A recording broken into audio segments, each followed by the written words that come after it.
নোবেলজয়ী doctor Mohammad ইউনূসকে প্রধান উপদেষ্টা করে অন্তর্বর্তীকালীন সরকারের রূপরেখা দিয়েছে বৈষম্য বিরোধী ছাত্র আন্দোলন। মঙ্গলবার ভোররাতে এক ভিডিও বার্তায় এই রূপরেখা ঘোষণা দেন বৈষম্য বিরোধী ছাত্র আন্দোলনের অন্যতম সমন্বয়ক নাহিদ ইসলাম।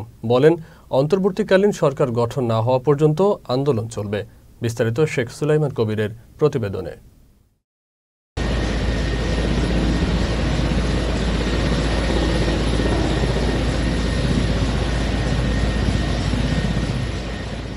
সাবেক প্রধানমন্ত্রী শেখ হাসিনার পদত্যাগের ২৪ ঘণ্টা না যেতেই অন্তর্বর্তীকালীন সরকারের রূপরেখা দিয়েছে বৈষম্য বিরোধী ছাত্র আন্দোলন, যেখানে প্রধান উপদেষ্টা হিসেবে নোবেলজয়ী ডক্টর মোহাম্মদ ইউনূসের নাম প্রস্তাব করেছে তারা।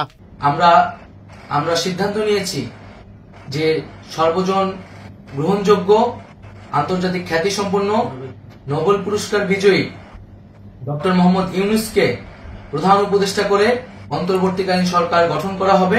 মঙ্গলবার ভোর রাতে ছাত্র আন্দোলনের অন্যতম সমন্বয়ক নাহিদ ইসলাম জানান, ডক্টর মোহাম্মদ ইউনূসের সঙ্গে কথা হয়েছে তাদের। ছাত্র জনতার আহ্বানে সাড়া দিয়ে বর্তমান পরিস্থিতিতে দেশের হাল ধরতে সম্মত হয়েছেন তিনি। ডক্টর মোহাম্মদ ইউনূসের সাথেও আমাদের কথা হয়েছে।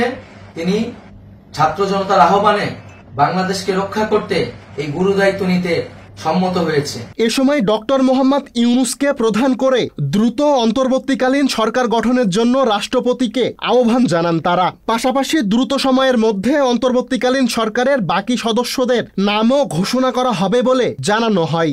এই অন্তর্বর্তীকালীন সরকারের বাকি সদস্যদের নামও আমরা সকালের মধ্যে ঘোষণা করব। দেশব্যাপী তীব্র আন্দোলনের মুখে সোমবার প্রধানমন্ত্রীর পদ থেকে পদত্যাগ করেন শেখ হাসিনা। এরপরই শুরু হয় দেশ পরিচালনার জন্য অন্তর্বর্তীকালীন সরকার গঠনের প্রক্রিয়া। আগামীকাল সকাল থেকে সকলকে আহ্বান জানাচ্ছি রাজপথে থাকার জন্য। সুলাইমান কবির, চ্যানেল এস, ঢাকা।